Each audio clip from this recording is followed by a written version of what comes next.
Previously on Cost of Freedom.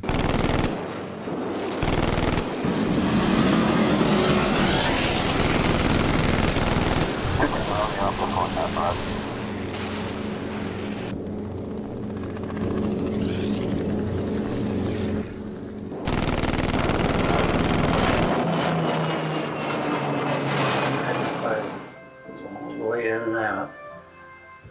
60 bombers were lost that day, 60 B-17s, that's 600 men were shot down. At 19, you're very positive, so we just figured that we had to fill our days with winning the war, because, but it lasted so much longer than anybody could imagine. There, I and two other girls, non-commissioned type, were assigned to Phoenix. And the only WACs in the state at that time were 3 officers and the three of us. 6 WACs in the state of Arizona.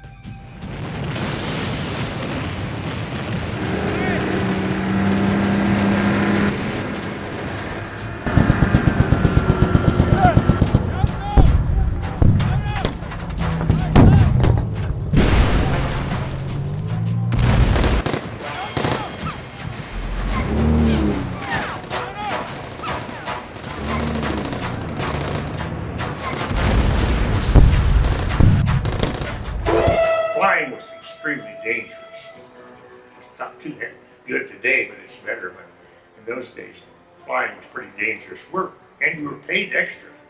Flight pay, they called it. You paid an extra half for the chances of getting killed, which helped. Well, I had never been, as the expression goes, out in the world much. In those days, we didn't travel a lot, and the basic thing I gathered from boot camp was they were there to give you training, but it was also to break your morale if possible. This sergeant said to me, buddy, war is not about saving people's lives. War is about killing.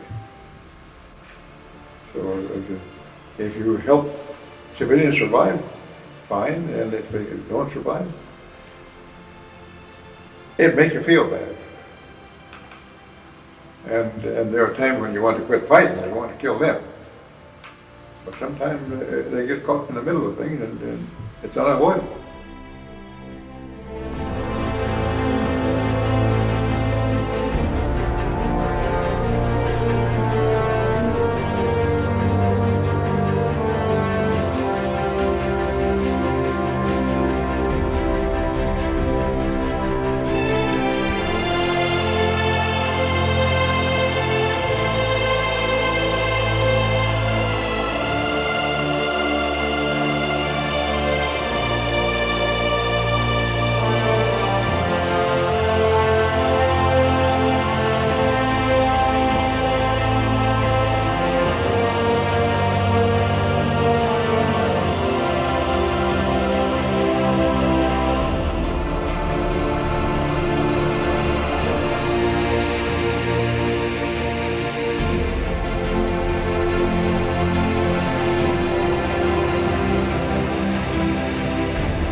It is spring of 1944, and Ernesto Jimenez is in England, training for the Allied invasion of Normandy, France. Ernesto will be among the airborne troops that will parachute into Normandy the night before the beach invasion to secure bridges and roads and eliminate enemy artillery positions. I parachuted into Normandy about 1:30 in the morning, and there weren't many of us because the planes got scattered and didn't get dropped into the drop zone. which was supposed to be at least not around so many cliffs. There were so few of us there that there wasn't much we could do. But because we were dropped and scattered in different directions, those that were dropped there around so many cliffs, they're the ones that had suffered the highest casualties. But all the airborne units received high casualties. Because by the end of the first day, there were not too many of us left alive. But the Germans were waiting for us, so they had quad 13-centimeter guns in the corner of all the fields where we were supposed to land. And so they were firing and aircraft, and then had troop guns at us. And what I remember, jumping out, many of our planes got shot down before we could unload. We could drop the troops. And I remember jumping out, and I could see tracers coming up and someone going through my parachute, and I'm trying to pull my legs out of the way, one way or the other. And it seemed like it takes an hour to come down, but it doesn't take but a few minutes, because you don't jump from very high altitudes. You're in the air too long and you become a casualty. On the night of June 5th, 1944, the 3 airborne divisions, comprised of 20,000 troops, parachute into Normandy. However, the German Defense Force has learned of this, and as the airborne troops approach their drop zones, German anti-aircraft fire opens up all around them.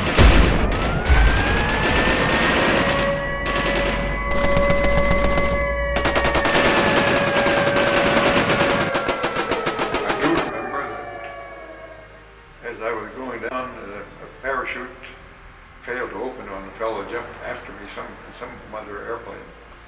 And he landed on a parachute, and he was scrambling to grab the little air hole up at the top of the parachute. And as he was sliding off, I reached over and grabbed his shroud lines. And so we both rode my parachute down to the ground. And I landed on top of him.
Ernesto and other airborne troops are but one part of the invasion, codenamed Operation Overlord, better known as D-Day. Operation Overlord would be known as the largest coordinated land invasion of man and machine in modern history.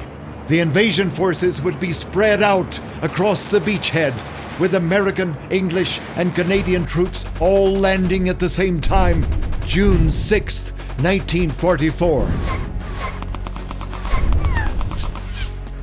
When daybreak came, I found myself sitting on a fallen tree, and I was trembling, shaking like a leaf, And I looked around, and there were only 2 other guys walking around like me, like zombies.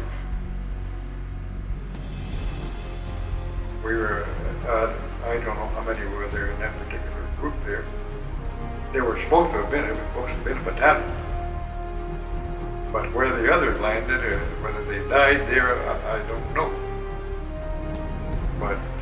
But I do know that we were walking around, and there were only 3 of us there. And that's where the piles of bodies were, German and American soldiers. Some troops are dropped as far as 5 miles from their targets. However, this mistake actually helps in confusing the German defenders where they should place their forces. All the ones that I knew were killed there. And there in Normandy, for example, 2 fellows that I grew up with there, and we just got to know each other for a couple hours or so. Again, we met again for 2 or 3 hours, and we made a pact that whoever survived would go see the mothers. Well, 2 buddies, they died in my arms. There was nothing I could do. So, and that tore me up. But it also made me angry in terms of fighting. And after the war, I went to see the mothers, and it was the most painful and difficult thing I'd ever had to do. But the mothers simply wanted to know if their son had suffered, and I said no. Mercifully, it was quick. In the first days after D-Day, Allied casualties start to mount in the thousands. But the Allies have breached what was said to be the impenetrable fortress Europe. There was one small group that came like that, and there was one during the time we ran out of ammunition. And we had some high ground to take there in France. And they had no ammo, and neither did I.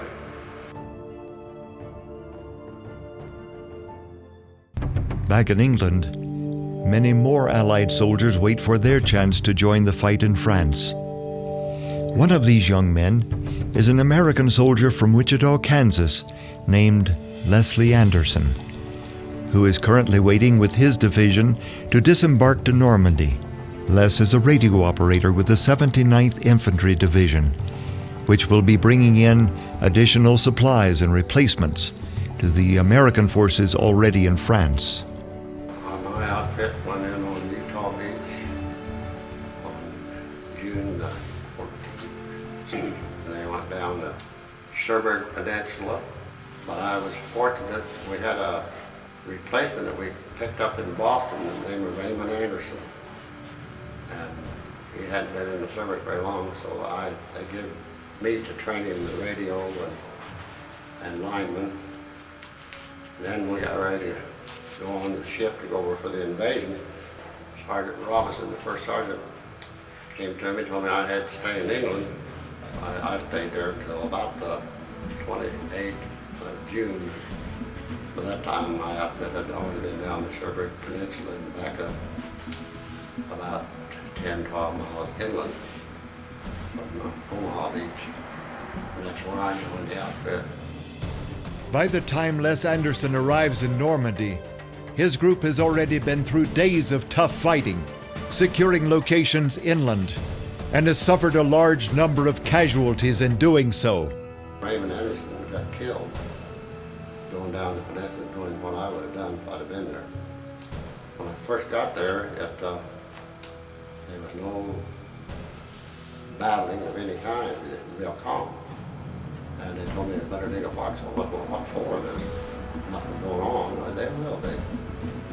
And it was hard digging, so I only dug down about a foot. And about 9 o'clock at night, the Germans started shelling it. So I went hunting another foxhole to get into.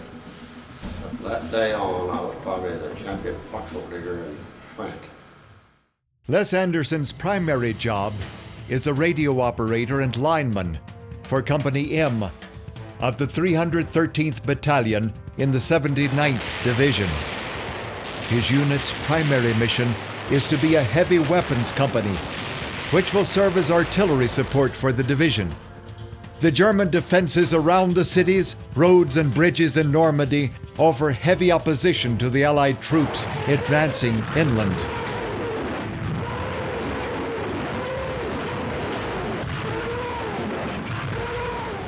We knew that they were a tough enemy, and they were. We had to fight for every inch. And so we finally made the breakthrough there in July. We were in what they call the hedgerow, small field with dirt embankments around them, and they used to flood those fields. And those embankments are over 6 to 8 foot tall and about 10 foot across the base, and they were probably 2 to 3 acre field.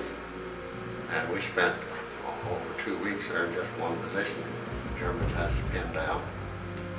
Their 88 artillery was probably one of the best artillery pieces in World War II. Finally, Patton decided he had to get in the show and bomb St. Lo, flatten it. They did that for about 3 days. See airplanes as far as you could see flying over St. Lo, and they finally crushed that.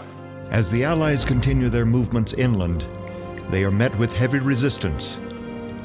They are also slowed down by the many hedgerows throughout France that divide farmland, but also help in concealing enemy artillery positions and enemy snipers. I was down there talking to the captain one day, and it was about 3 or 4 of us there in a group. Our foxholes were probably about 4 or 5 feet apart, and I heard this 88 coming and he didn't. And I dropped in my foxhole, and a couple of guys dropped in his foxhole, and he dropped in on top of it, hit a tree right above where we were, and it went down, killed him and the 2 guys, and it killed a couple more of our guys there. That was quite a deal that I shall never forget.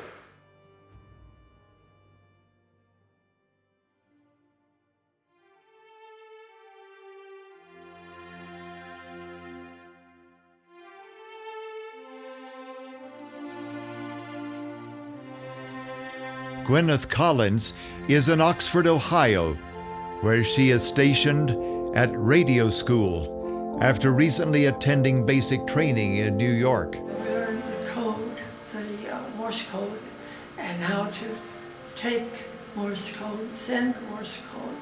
And then from Oxford, they sent us on assignments, and I was sent to Key West, Florida. That was very exciting for somebody that was from a dry land city, so the water was a thrill. Soon after finishing radio school in Ohio, Gwyneth is sent on assignment to Key West, Florida. The Wave's tasks there are to send messages to the ships at sea. We wore the same dress uniform every day. Had to keep our white blouse white.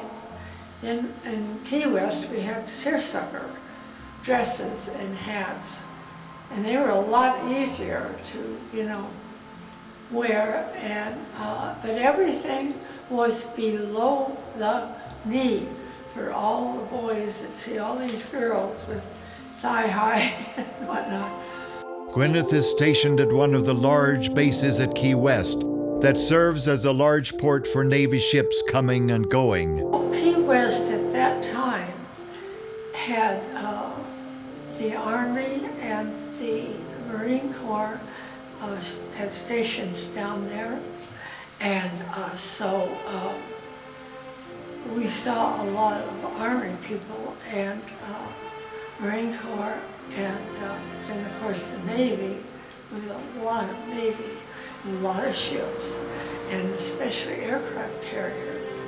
So, and we had a sonar sound school, which was highly excitable for us because that's how they caught the enemy and helped them a lot with their war program. While stationed at Key West, Gwen is schooled in sonar. This allows the American ships to detect surprise attacks by German U-boats. I like to see all the ships and all the different paraphernalia. We weren't allowed aboard, of course, but our barracks was right on the shoreline, right on beyond the dock. So it wasn't far for us to see the ships, and especially those big aircraft carriers. When they had the hurricanes, why they would take the bigger ships out beyond the breakers so there wouldn't be any damage, but the little ships just kind of piled up. Key West is located in Florida, so unfortunately, this naval base has to deal with the large number of storms and even occasional hurricanes. It was mostly very small homes or houses or businesses, and they were very close together, but most of them made cigars. And of course, with that heavy wind and the water, there was always damage because there wasn't any protection for them.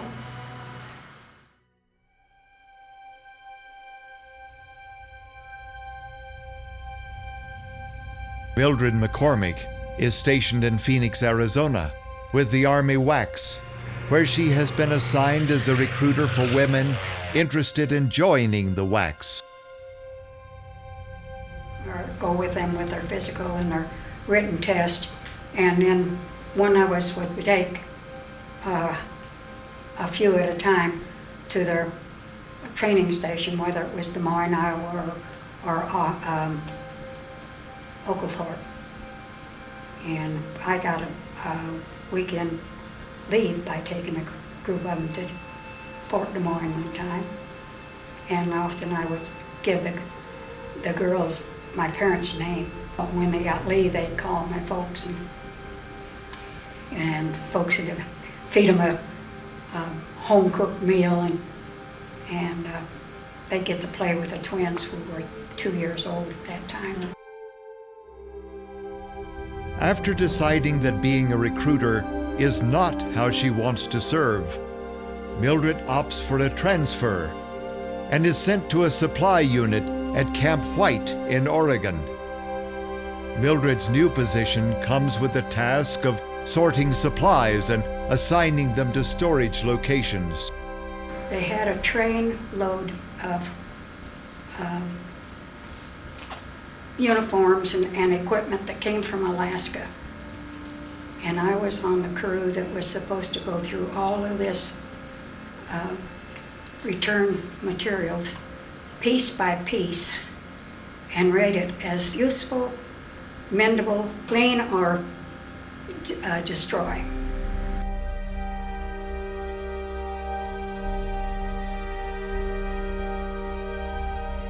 We had everything. I was in the office most of the time where the trucks came in, and each truck that came in, we examined what they had and decided which barracks they should go through, whether it was ammunition or uniforms or cookware or sewing machines, anything and everything.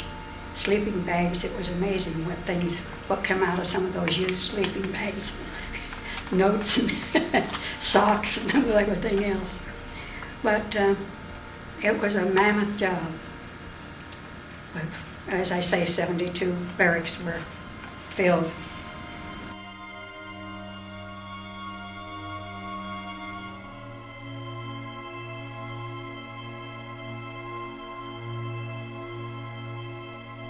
While there, we had a group of German PWs that worked with one of the crews, and they had a civilian manager. I had to even learn a few German words along the way to convey what needed to be done, but they were very cooperative. One time, I went to move them from one building to another. The guard wasn't there just at the time, so I left a note because they had a truck waited to be unloaded at this other barracks building. So I left a note for him, and I walked the men down to where they were, and they were just lazying along and trying to hurry them up till I could meet this truck. And I said, "Hubba, hubba, biddy, biddy," and they just bust out laughing. "Sergeant says please." But they did hurry a little bit.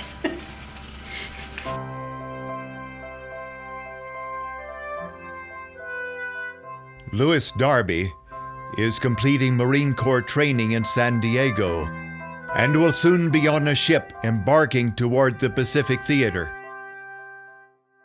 It was the big battle down there, but it was all over at that time. But we were stationed on the island of Puvuvu, which is a strange place, but it's in the Solomon Chain. And that's where I first went to overseas and stayed there until we got ready for the Battle of Okinawa.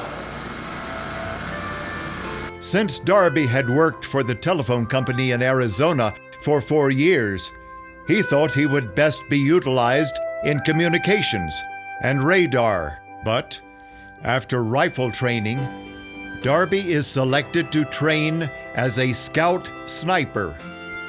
So that was my classification. Like I said, I wanted to get into communications. I really wanted to get into radar, but I didn't dream it took as much mathematics as it does to do all that stuff, and I hadn't taken that. Well, I only got out of high school and went to work for the telephone company, and I didn't pass the test. They had what they call an EDI test, and I didn't pass that test, so I didn't stand a chance to get into that. But I had never fired a high-powered rifle, but when we took our rifle training and test for scores, why the only points I dropped was on the 200-yard line. We moved back 300 yards and 500 yards, and a bullseye every time there. So they took me out of communications and immediately assigned me as a sniper.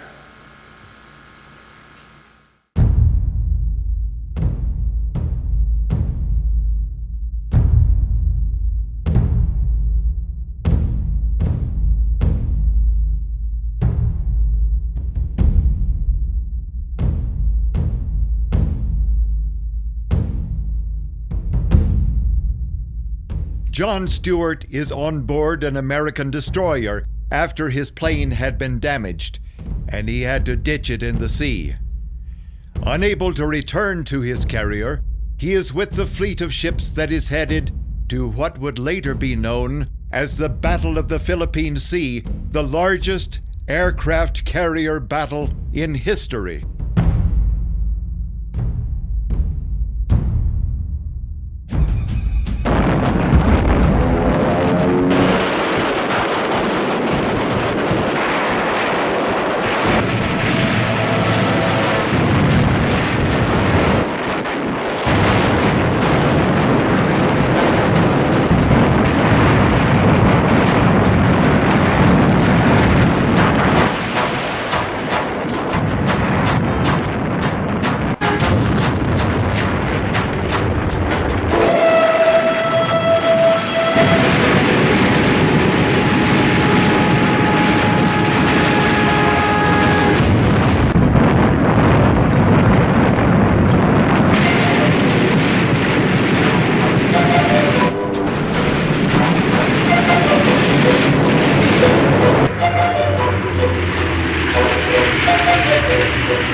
On the carriers that I was with. I mean, dive bombers, some kamikaze, a lot of fighting with Jap airplanes during the time I was kind of a guest on the destroyer.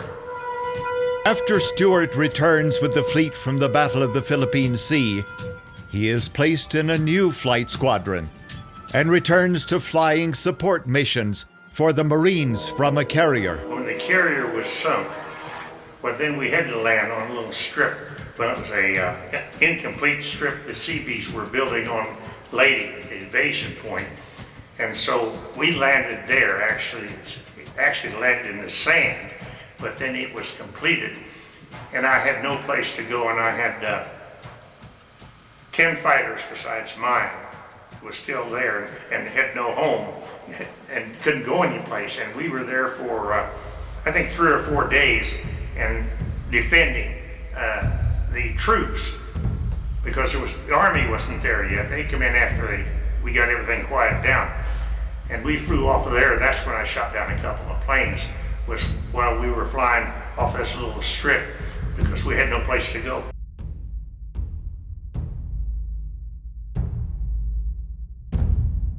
The Japanese military begins to suffer more and more losses, and the U.S. Marine Corps and Navy gain control of more land. The United States starts to turn these small islands into landing strips for fighters and bombers to refuel and rearm faster.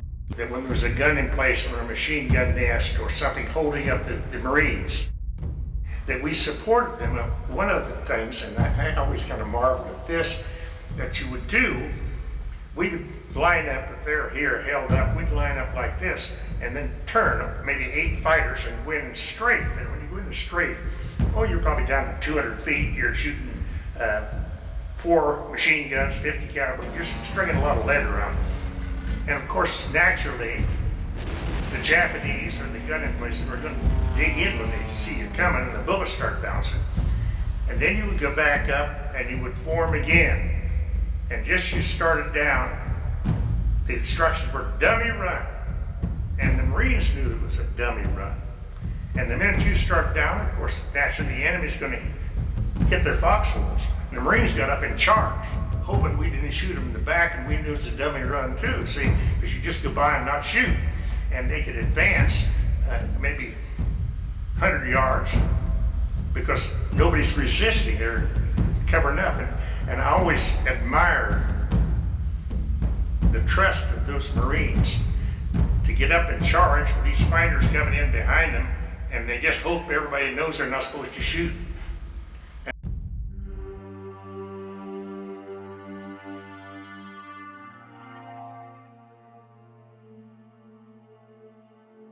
Dean Sommers is in Norway with his crew after their B-17 bomber was shot down during the November bombing mission. They were able to escape their plane before it went down, but the wind has scattered them and their parachutes far apart. The only crew member who is in Dean's vicinity is their bomber's tail gunner. And we hit our shoots the best we could in this rough country. But at that time, I'd had quite a cold. So I decided I didn't have a handkerchief with me, so I cut a piece out of the parachute to use as a hanky.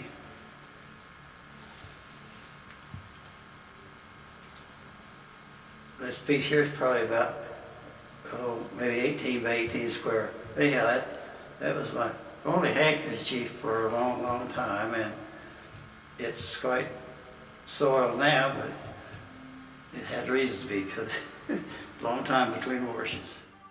It is near nightfall, and Dean and his tail gunner wait a little longer to see if they can be found by the rest of the crew. The sun was starting to set. Of course, in November, it sets quite early that far north. We didn't see any aircraft around, so we started walking in a direction we didn't know which way to go for. And we came to a cliff, we of course see a farmhouse. A man took his horse and wagon and left, and the ladies out there apparently doing the evening chores. So we thought it would be safe to contact her, that apparently there's no Germans around there. And so that was our first place we stopped, hoping to get help.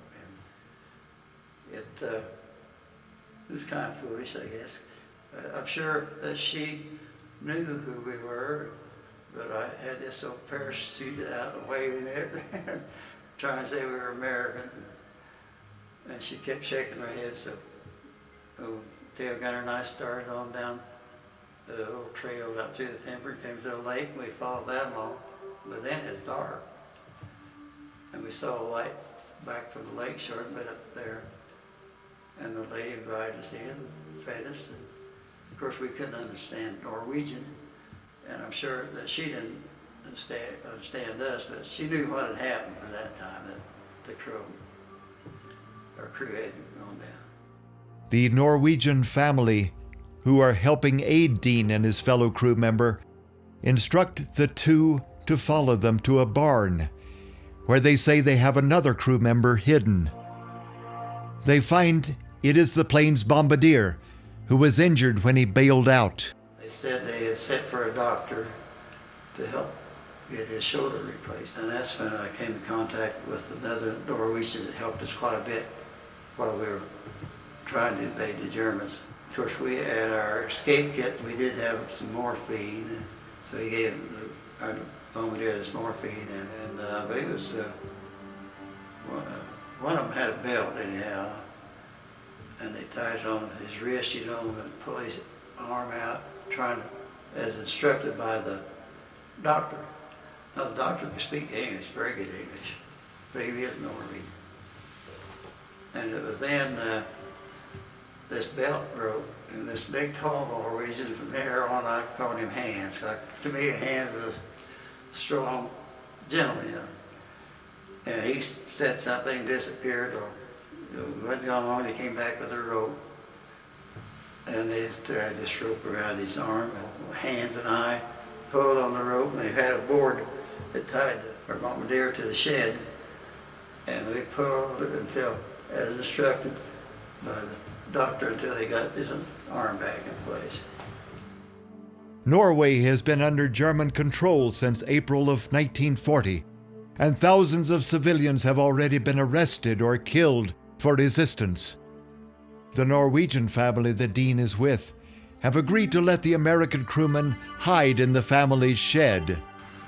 The next morning, Hans arrived. He had some hot milk and some kind of a cake. I don't know, it'd be similar to our pancakes.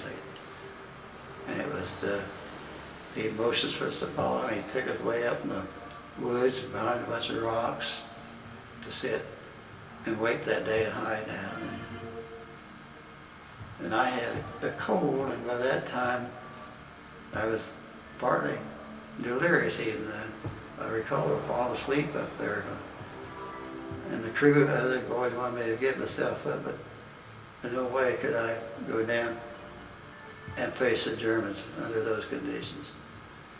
But that afternoon, up on a far hill across the valley, all the people started showing up. And it was then we heard the Germans coming down through this valley, a group of soldiers looking for us. In fact, one of them, I don't think more than 100 yards from the big rock and hiding behind. And they didn't find any of us. The 4 crewmen are allowed to stay with the Norwegian family for a few days. They are being moved to different locations to avoid capture by the German soldiers patrolling the area. However, Dean and his crew are eventually caught by the Germans after some of the civilians are forced to give away the crew's position. Dean and the 2 other crewmen are taken by the Germans to the Norwegian city of Oslo, where they are temporarily held in a prison with the remainder of their crew, who had also been captured. A little room where we were held with a bed, no windows, and I was there 3 or 4 days maybe before they shipped us on to Germany. We traveled by boat to a town in Denmark, then from train on to Frankfurt, Germany eventually, which was, at Frankfurt, was a processing center for all military or airmen that captured.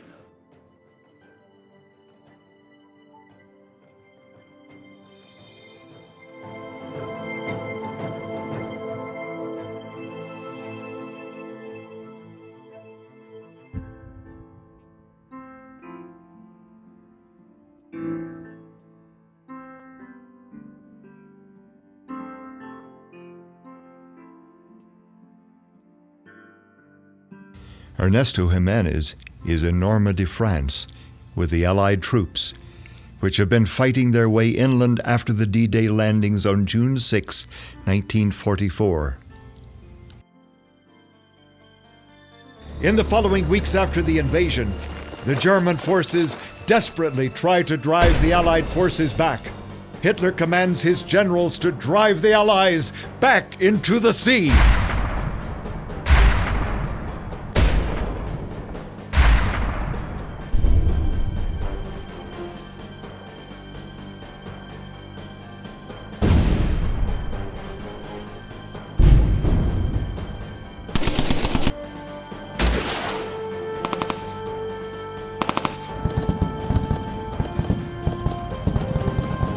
had to keep going because the Germans had machine guns in the corner of this particular field and pinned us down. And the fellows falling behind you in front of you and alongside you. And these kids said, you know what, we don't have much ammo. We need to go back. And I said, no, I said, the high ground had to be taken before we go back. But they didn't want to go, and I could understand. They were fresh from the States. And I already been in combat 2 or 3 months. And so, at least there in France. And so, I said, you got to go back and get some help. As the Allies advance inland, German commanders continually try to coordinate counterattacks, but fail. Ernesto's division comes up against scattered panzer divisions, and sometimes the dreaded Tiger tank. So most of the time, until we got some artillery, there was no way to stop them. But we did call for air support and bombing training to stop the tanks, especially the big, the Panzer tanks and the Tiger tanks. They were just too big for to stop. But if we had thermite grenades, we would run alongside them and put grenades down the smokestack, or else a thermite grenade, it sticks on the metal and it burns all the way through. And so until we ran out of grenades, and what we would try to do was to jam the turret where it sits on top of the tank. There's a chain drive that drives it around the cogs and so on. And we would try to jam that so it couldn't turn. But we also, in those days, the tanks did not have skirts to protect the treads and the idler wheels. And so there were times when we would take small logs and run alongside the tank and shove the little log into the idler wheel the first one that comes down, and it would throw the track. When the fighting in Normandy is over, in late August, the price of life is staggering. Americans suffer over 130,000 casualties, along with over 90,000 British and Canadian casualties. Between the killed and captured, Germans lose over 500,000 men in Normandy. It proves to be one of the most costly campaigns during the war. By the time we left Normandy, there were 9,000 or 10,000 fellows buried. And if you've seen photographs of it, and when they did that on the 50th anniversary, and other pictures you've seen, where the row after row of crosses. But for us, we look at the crosses, but we know what it took to put the crosses there.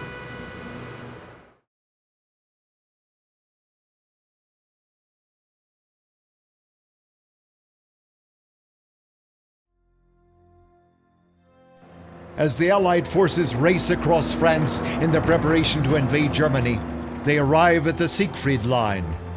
This western defense was Germany's last fortified line of defense on the west. The Siegfried Line there in Germany was fortified, and of course the Germans said it's impenetrable. The houses looked like regular houses. They're on the line, the border between Belgium and France and Germany. But they were really concrete reinforced buildings, is what they were. And so it took us a while to get through. In August of 1944, the Allies have reached Paris and begun to liberate the city. Les Anderson's division is stationed on the northern side of Paris to serve as defenders of the city against a German counterattack.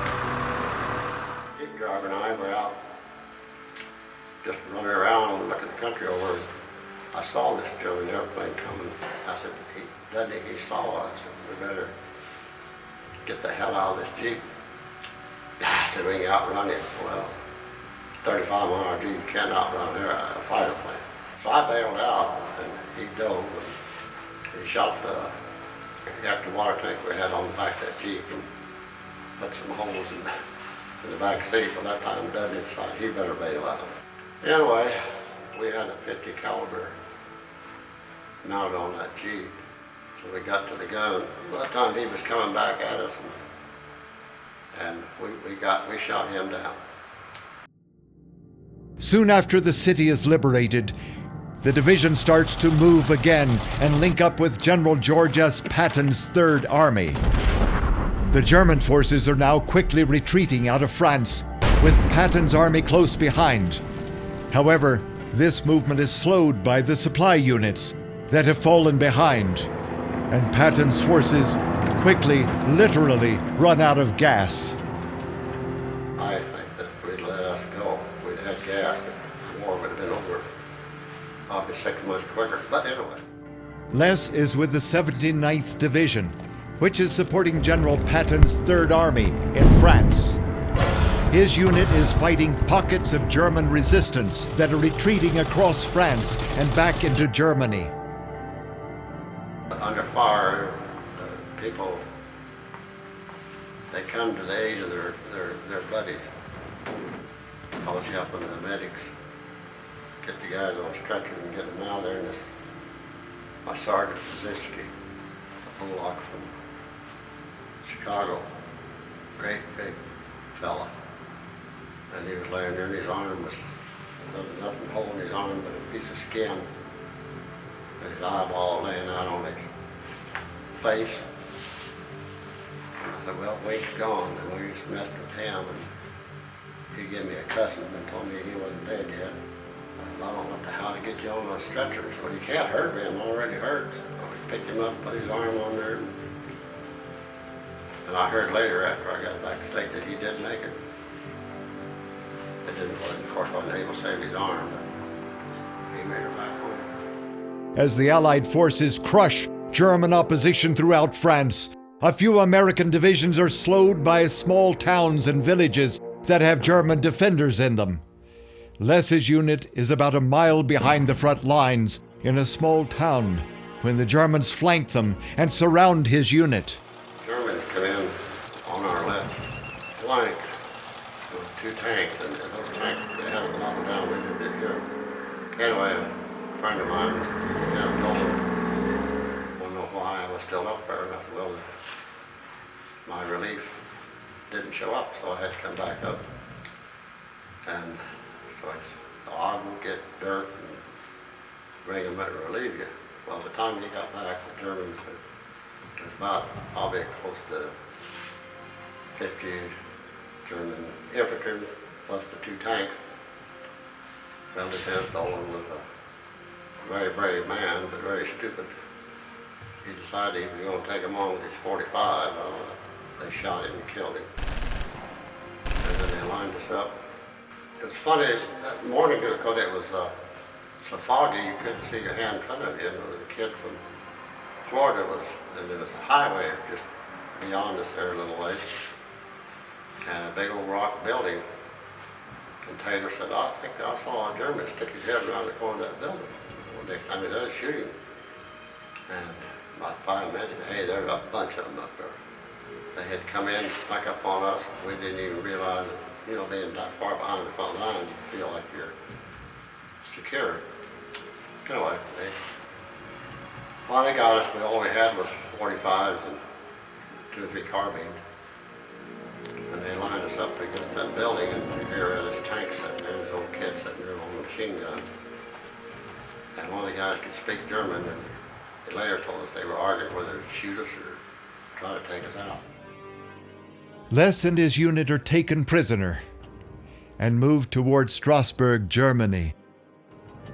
They are taken to several different locations along the retreating German lines. His unit is then placed on a train bound for Frankfurt, Germany. And after several days in the city, they are put on another train bound for a permanent prisoner of war camp. And if put us on cattle cars that were small compared to ours. There were 50 of us in those cattle cars. We were on there 3 days and 2 nights. And the only thing we had for a toilet was a milk can for 50 of us. Nothing to eat, nothing to drink. And we went from there down to east of Munich to the Stalag 7A at Moosburg. And that's where I was for the next 7.5 months.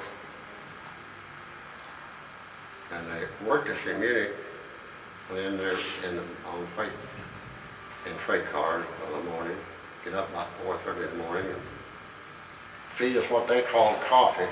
I didn't call it coffee, but anyway, we went into Munich and worked mostly on the railroad, repairing bomb damages that the Allies had did. And anybody wants to tell you that the Holocaust didn't happen, well, I beg to differ with them. I've seen a lot of Jewish prisoners in Munich, and they were a sorry-looking bunch.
My first experience with live fire was we had set up camp and it was getting almost dark on the first day, and an airplane come down through and strafed the outpost.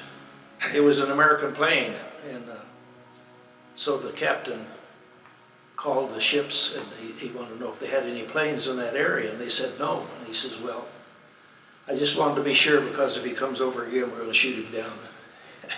He didn't come over again. But those 50 calibers bouncing around makes you aware of things that are starting to happen. Flying is a pretty painless way to kill people. There's no other way to put it. You don't see the blood, you don't see the gore, you don't see the dirt. And I did napalm, which is a mean, terrible weapon, that goes in, and if it don't burn them to death, it takes all the oxygen out of the air, the lungs collapse. And war is not supposed to be nice, of course. It's all war's for, is to kill people. Well, we were lucky to be in a camp that was close enough to Switzerland that the National Red Cross would come over there about once every 2 months. Plus, we had our camp commandant, Captain Mohan, was an old Prussian army officer. And he told us when we got there, he said, I know you don't like being here, and I don't like you being here, but as long as you do what I tell you to do, we won't have a problem with it. The Battle of the Bulge lasted a long time. It lasted from 16th of December into January. And the Germans had started an all-out push to break through our lines and get to the seacoast, to Brussels.